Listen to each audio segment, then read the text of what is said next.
बिस्मिल्लाहिर्रहमानिर्रहीम रब्बि इश्रह ली सदरी वयस्सिर ली अमरी वहलुल उक़दतम मिन लिसानी यफ़क़हू क़ौली। अस्सलाम वालेकुम। वक़ास आपके सामने हाज़िर है। अच्छा, एक सब्सक्राइबर हैं, उनका बार बार मैसेज आ रहा था कि वक़ास भाई बर्ड्स के अंदर जो सोकड़े की बीमारी होती है उसके बारे में बता दें, बर्ड्स के अंदर सोकड़े की बीमारी के बारे में बता दें। तो पहले तो जी सॉरी उनसे, क्योंकि मेरे पास थोड़ा टाइम नहीं था और क्योंकि मैं देख रहा हूँ 1-1.5 महीने से उनके मुसलसल मैसेज आ रहे थे। तो फिर आज थोड़ा टाइम निकाल के इंशाल्लाह आज सोकड़े के ऊपर हम बात करते हैं। देखते हैं बर्ड्स के अंदर ये जो सीप की बीमारी होती है, ये सोकड़ा होता है, ये क्यों पैदा हो जाता है और इसका हल क्या है, क्या क्या कंडीशन होती हैं सोकड़े की और किस कंडीशन को हमें किस तरह से ट्रीट करना चाहिए। ठीक है जी, तो चलें टाइम को ज़ाया किए बगैर आज की वीडियो का आगाज़ करते हैं। बिस्मिल्लाह करते हैं। अच्छा जी, सोकड़े के ऊपर बात करने से पहले कि मतलब बताने से पहले कि उसका इलाज क्या है, हमें ये देखना होगा कि जो सोकड़ा है ये हमारे बर्ड्स के अंदर पैदा किस वजह से होता है और वो क्या एहतियाती तदाबीर हैं जिन पे हम अमल करके अपने बर्ड्स को सोकड़े से बचा सकते हैं।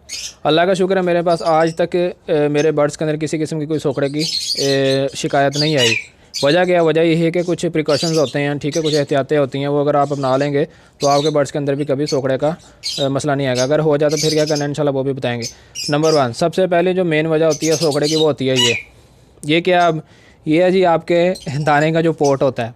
ये किस तरह से वजह बन सकती है? अब इसके अंदर आपने ये देखा होगा, ये वाइट कलर की ये जाली लगी हुई होती है, ठीक है, और हमने यूज़ भी यही वाला पोर्ट करवाना पड़ता है। ये भी हमारी मजबूरी है। अगर हम ये वाला पोर्ट नहीं यूज़ करवाएंगे जिसके अंदर ये वाइट कलर की जाली होती है, कोई दूसरा पोर्ट यूज़ करेंगे तो बर्ड्स की आदत होती है, मैं अपनी पुरानी वीडियो के अंदर भी बता चुका हूँ बहुत दफ़ा कि बर्ड्स की आदत होती है कि हर चीज़ को खुरचने की, उसको निकालने की। तो ये इसलिए लगाया जाता है ताकि उनके जो पंजे हैं वो यहाँ पे स्टक होकर रह जाएँ और वो सिर्फ दाना खा सकें, इस दाने को बाहर ना गिरा सकें। अच्छा, अब इसका डिसएडवांटेज क्या होता है? वो ये होता है कि अब ये जैसे ये लगा हुआ है ना, ये जाली लगी हुई है, तो बर्ड्स का जो दाना होता है उसके अंदर तकरीबन जितनी मर्ज़ी आप चीज़ें डाल लें, बाजरे के अलावा जो हर चीज़ होती है वो क्या होती है? छिलके वाली होती है। मतलब छिलका होता है, उसके अंदर उसका क्या होता है? बीज होता है, जो कि बर्ड्स की एक मेन जो ग़िज़ा होती है वो होती है। ऊपर जो छिलका होता है वो ज़ाया होता है किस्म का, तो वो फोक उसे कह लें, छिलका कह लें। जैसे जैसे बर्ड्स अपना दाना खाता रहता है तो वो सारा फोक क्या होता है इसके ऊपर वाले हिस्से पे इकट्ठा होना शुरू हो जाता है। इसके अंदर भी आपको थोड़ा सा नज़र आ रहा होगा, वैसे तो ये मैंने आज ही साफ़ किया है तो इसलिए थोड़ा कम नज़र आ रहा होगा, लेकिन अगर 2 से 3 दिन तक ये बर्तन इसी तरह पड़ा रहेगा और बर्ड्स के अंदर ये जो फोक जो इसका होता है वो इसी तरह ऊपर इसकी तय लग जाएगी एक, तो बर्ड्स को क्या होता है, वो नीचे जो उसका मेन दाना होता है, जो फ्रेश दाना होता है, वहाँ तक उसकी रसाई क्या होती है? बंद हो जाती है बर्ड्स की। तो अगर इस कंडीशन के अंदर बर्ड्स आपका 2 से 3 दिन रहेगा तो ये भी एक बहुत मेन वजह होती है बर्ड्स के अंदर सोकड़ा पैदा होने की। वो उसको बेचारे को प्रॉपर खुराक नहीं मिल सकेगी, ठीक है, और ऊपर ये कि अगर आप उसको सॉफ्ट फूड भी नहीं देते तो फिर तो उसे बेचारे को बिल्कुल भी प्रॉपर खुराक नहीं मिल सकेगी और ऐसा ऐसा ऐसा बर्ड्स क्या होगा? स्ट्रेस में आएगा और वो सोकड़े का शिकार हो जाएगा। सोकड़ा असल में बीमारी नहीं होती है, ठीक है, सोकड़ा हमारी लापरवाहियों की वजह से जो बर्ड होता है उसके अंदर पैदा हो जाता है। ये एक बीमारी नहीं है, ये सिर्फ एक कंडीशन है, ठीक है, जो कि आगे बीमारी का रूप बदल सकती है। वो किस वजह से? वो इस वजह से कि बर्ड्स के अंदर इम्यूनिटी का जो लेवल होता है वो बहुत कम हो जाता है। जब उसको खुराक नहीं मिलेगी इम्यूनिटी लेवल बहुत कम हो जाएगा और डिफरेंट किस्म के जो वायरसेस हैं वो उस पर अटैक करेंगे और बर्ड्स के अंदर इतनी इम्यूनिटी नहीं होगी कि उन वायरसेस के खिलाफ लड़ सकेगा और वो बीमार होने का ख़तरा हो सकता है। ये सोकड़ा बीमारी के अंदर कन्वर्ट हो सकता है, लेकिन हमने इसको होने नहीं देना कन्वर्ट, ठीक है। पहली वजह ये होगी। दूसरी वजह क्या होती है? दूसरी वजह ये होती है कि जब आपने मल्टीपल बर्ड्स को इकट्ठा छोड़ा होता है किसी एक बड़ी कॉलोनी के अंदर या केजेस के अंदर, तो आपने वहाँ पे कोशिश करनी है कि ज़्यादा से ज़्यादा पोर्ट जो हैं वो ये दाने के रखें। अगर फ़र्ज़ करें आपने कॉलोनी के अंदर 15-20 पीसेस छोड़े हुए हैं, आपने दाने का सिर्फ एक बर्तन रखा हुआ है, ठीक है, अब वो 15-20 पीसेस में से हर किसी की कोशिश होगी मैं ज़्यादा से ज़्यादा दाना खा सकूँ, वो अपनी डोमिनेंसी वहाँ पे दिखाने की कोशिश करेंगे। तो जो उसमें से कमज़ोर चिक होगा, जो कमज़ोर बच्चे होंगे, वो क्या होंगे? वो भूखे रह जाएंगे और सोकड़े का शिकार हो जाएंगे। इसलिए आपने कोशिश करनी है कि अगर आपने 15, 20, 50, 60 जितने भी मतलब चिक छोड़े हुए हैं अपनी एवरी के अंदर, अपनी फ्लाइंग केज के अंदर, तो उस हिसाब से आपने जो बर्ड्स का जो बर्तन होते हैं दाने वाले उसको भी आपने उसी तरह से मैनेज करना है। तो ये 5 बर्तन रख दें, 8 बर्तन रख दें, 10 रख दें, 3 रख दें, 4 रख दें, अपने बर्ड की क्वांटिटी के हिसाब से। ये हो गया। और तीसरी जो कंडीशन होती है वो ये होती है कि ख़ास तौर पे ब्रीडिंग सीज़न के अंदर हम लोग क्या करते हैं, हम लोग अपने बर्ड्स की विटामिन की और कैल्शियम की कमी को पूरा करने के लिए डिफरेंट किस्म की जो अद्वियात हैं वो यूज़ करवाते हैं। मैं इसलिए बार बार कहता हूँ कि मैं इन अद्वियात के हक़ में नहीं हूँ, क्योंकि इसके एट दी एंड जब ब्रीडिंग सीज़न ख़त्म होता है उसके बाद इसके साइड इफ़ेक्ट नज़र आना शुरू हो जाते हैं। वो अब ये क्या है कि जब हम अपने बर्ड्स को ब्रीडिंग सीज़न के अंदर डिफरेंट ब्रीडिंग फार्मूला या डिफरेंट दूसरी महंगी किस्म की जो दवाइयाँ वो इम्प्लीमेंट करते हैं, तो बर्ड्स का जो अंदर का जो मैदा होता है या जिगर वाला जो हिस्सा होता है वो क्या हो जाता है, काफ़ी गर्म हो जाता है। तो जब गर्मियाँ आ जाती हैं, गर्मियों के अंदर क्योंकि ये चीज़ें हम नहीं यूज़ करवाते, तो बर्ड्स को उस चीज़ की आदत हो जाती है, उसके मैदे के अंदर गर्मी पैदा हो जाती है, और वो एकदम अगर ये दवाइयाँ छुड़वा देते हैं तो बर्ड्स को क्या होती है, उस चीज़ की आदत पड़ी होती है जिसको हम छोड़ देते हैं। तो फिर गर्मियों के अंदर वैसे ही एक हर जानदार की खुराक क्या होती है, कम हो जाती है। ठीक है, बर्ड्स वैसे ही खाना पीना थोड़ा कम कर देते हैं गर्मियों में, तो बर्ड इस कंडीशन के अंदर भी सोकड़े का शिकार हो सकता है कि उसका मैदा जो होता है वो स्टक हो जाता है, वो गर्मी की वजह से क्या हो जाता है, स्टक हो जाता है और उसके प्रॉपर खुराक नहीं मिल पाती, ये कंडीशन हो जाती है। ये तो 3 से 4 ये कुछ कंडीशन होती हैं बर्ड्स को सोकड़ा पैदा होने की। इनसे आपने सबसे पहले गुरेज करना है। इन तीनों को एक दफ़ा दोबारा पीछे से जाकर सुनने की कोशिश करें और समझने की कोशिश करें।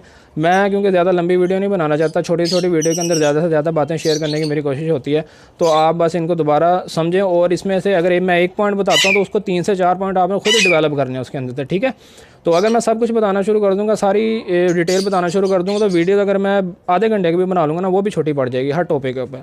तो मेरी कोशिश होती है 8-10 मिनट के अंदर जितना मैं आपको क्लियरली बता सकूं वो बेहतर है, और मज़ीद उसमें से डेवलपमेंट, मज़ीद उसमें से इन्वेंशन आपने खुद ही पैदा करनी है। अच्छा, ये तो हमारी बातें होंगी सोकड़ा किस वजह से पैदा होता है। अब सोकड़े का हल क्या है? अच्छा, मैं अब सोकड़े के हल से बताने से पहले मैं आपको ये बता दूं कि सोकड़ा का हमें पता किस तरह से चलता है बर्ड के हवाले से। मैं अब आपको एक बर्ड पकड़ के दिखाता हूँ, फिर मैं आपको बताता हूँ कि आपको किस तरह से निशानी पता चलेगी कि हमारा बर्ड सोकड़े के अंदर आया हुआ है कि नहीं। ठीक है, तो चलें। अच्छा जी, तो ये मेरे हाथ में एक अल्बाइनो ब्लैक आई का पीस है, ठीक है, जो कि स्प्लिट है रेड आई का।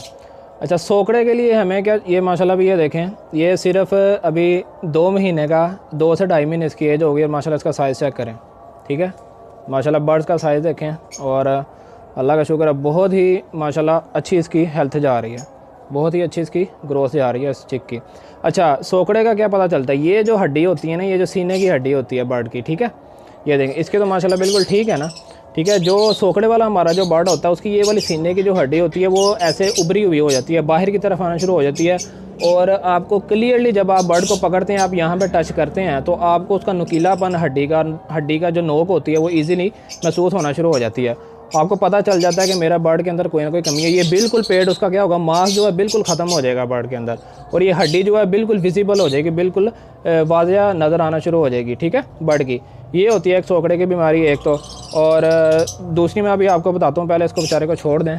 दूसरी जो निशानी होती है वो ये है कि आपका बर्ड केज के अंदर एक जगह साइड पे करके बैठा रहेगा, उसके अंदर इतनी हिम्मत ही नहीं होगी, इतनी ताकत नहीं होगी कि वो कुछ खा पी सके, बिल्कुल मतलब सुस्त सा होकर एक जगह साइड पे बैठा रहेगा।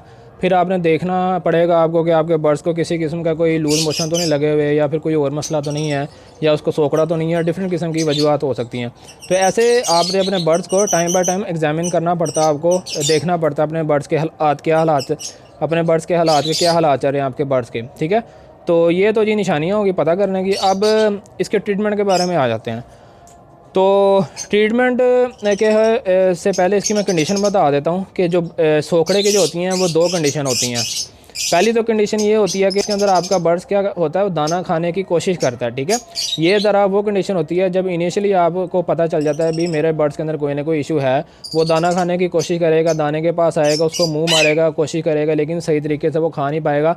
और डे बाई डे आप क्या देखेंगे, उसके जो सीने की ये हड्डी होती है, हड्डी क्या होगी, कमज़ोर होना शुरू हो जाएगी, और जो मांस है बिल्कुल ख़त्म होना शुरू हो जाएगा, और हड्डी उसकी उभरना शुरू हो जाएगी। परिंदा आपका दिन ब दिन सुकड़ता जाएगा। ये सोकड़े की बीमारी इसलिए इसको कहा जाता है कि इसके अंदर परिंदा आपका सूखना शुरू हो जाता है।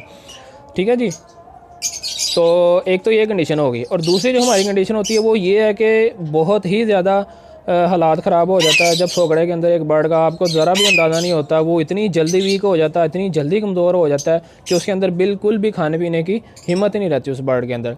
अब पहली कंडीशन के अंदर आपने क्या करना और दूसरी के अंदर आपने क्या करना है। पहली कंडीशन के अंदर तो आपने ये करना है कि सबसे पहले उस बर्ड को पकड़ें, अलहदा किसी केज के अंदर छोड़ें, और ये जो मैंने आपको दाने वाला पॉट दिखाया था, इसके अंदर से जाली को बिल्कुल निकाल लें, जाली निकाल लें, या फिर कोई आप किसी खुले बर्तन के अंदर उसको दाना प्रोवाइड करें, ठीक है, ताकि वो खाए। अब दाना आपने कौन सा देना, दाना आप जो नॉर्मली अपने बर्ड्स को दे रहे होते हैं वो वाला नहीं देना।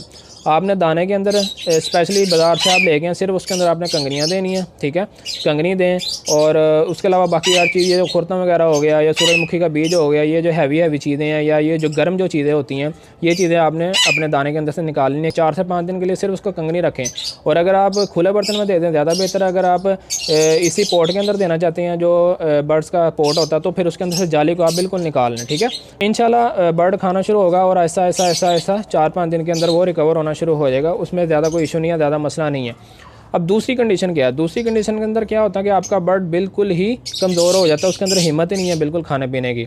और ऐसा ऐसा ऐसा ये जो सोकड़ा है वो उसका बीमारी के अंदर कन्वर्ट होना शुरू हो जाता है, और उसको डिफरेंट किस्म के जो बीमारियां वो लगना शुरू हो जाती हैं, और बर्ड बिल्कुल ही एक्सपायर होने के करीब होता है। ऐसी कंडीशन में अब आपने क्या करना है, आपने बर्ड्स को हैंड फीड करवानी है। हैंड फीड के लिए आपने जो कैटी हैंड फीड होती है वो आप यूज़ करवा सकते हैं, या कोई और किसी भी ब्रांड की जो अच्छी जो हैंड फीड है वो आप यूज़ करवा सकते हैं। हैंड फीड बर्ड्स को कैसे करवाई जाती है, मैंने लव बर्ड्स को करवाने का तरीका तो अभी तक फ़िलहाल नहीं बताया, इंशाल्लाह उस पर भी कभी वीडियो बनाएंगे। लेकिन यह है कि मैंने राह को बताया हुआ है, तो जैसे राह को फीड करवाई जाती है इसी तरह सेम एक लव बर्ड के बच्चे को भी, या लव बर्ड के एक पीस को भी हैंड फीड ईज़िली करवाई जा सकती है। मैं उसका लिंक दे दूँगा इस वीडियो के एंड में, तो आप देख सकते हैं कि राह के बच्चे को मैं किस तरह से फीड करवाता था, ठीक है। तो उसके अंदर अब आपने करना क्या है, नीम गर्म पानी ले लेना आपने, ठीक है। उसके अंदर आप कैटी की हैंड फीड डालें, या कोई दूसरी आप लेना चाहते हैं वो डालें। और साथ आपने किसी भी किस्म का कोई जो एंटीबायोटिक सिरप होता है वो आपने उसके चंद कतरे डाल लेने हैं, 2 से 3 कतरे उसके अंदर ऐड कर लेने हैं। अब इसके अंदर आप डिफरेंट किस्म के कोई एंटीबायोटिक आप यूज़ कर सकते हैं, चाहे वो कैप्सूल की शक्ल में हो, चाहे वो सिरप की शक्ल में हो। और इसके अलावा बर्ड्स की शॉप पे अगर आप जाएंगे तो वहाँ से आपको ईज़िली सोकड़े के हवाले से डिफरेंट किस्म की अद्वियात वगैरह भी आपको मिल सकती हैं। तो वो आप सर्च खुद ही करनी पड़ेगी, अब आपको देखना पड़ेगा, जाके पूछना पड़ेगा किस तरह की अद्वियात मिल सकती हैं। तो मैं आपको एक वे बता देता हूँ, उस पर आगे अब आपने चलना खुद ही है, और उस पर आगे से रास्ता अब आपने खुद ही बनाते जाना आगे की तरफ, ठीक है। लेकिन ये अब आपने अपने बर्ड्स की कंडीशन देख के यूज़ करवानी है एंटीबायोटिक। ऐसे ही हर बर्ड को नहीं यूज़ करवा देनी, हर सोकड़े वाले बर्ड को नहीं यूज़ करवा देते। जब बिल्कुल ही उसकी कंडीशन बिल्कुल ही मतलब आपको पता हो यार ये बिल्कुल ही इसकी कंडीशन ख़राब हो चुकी है, उस वक्त आपने एंटीबायोटिक यूज़ करवानी है, ठीक है। तो उसको दिन में डेली आप हर 4 घंटे बाद या 5 घंटे बाद आप उसको फीड करवाएं। इंशाल्लाह 4 से 5 दिन आप ये अमल करेंगे तो आपका बर्ड इंशाल्लाह रिकवर हो जाएगा, और वो फिर ऐसा ऐसा ऐसा खुद ही खाना पीना शुरू हो जाएगा, ठीक है जी। तो ये सारी सोकड़े के बारे में इंफॉर्मेशन थी, ये उसकी एहतियाती तदाबीर थी, और ये आगे उसका हल था कि आप कैसे इससे बच सकते हैं, ठीक है। तो ये आज की वीडियो थी, मुझे उम्मीद है आपको पसंद आई हुई होगी। नेक्स्ट वीडियो तक आकाश को दीजिए इजाज़त। अपना और अपने माँ बाप का बहुत ज़्यादा ख्याल रखिएगा, मुझे दुआ में लाजमी याद रखिएगा। अल्लाह हाफ़िज़।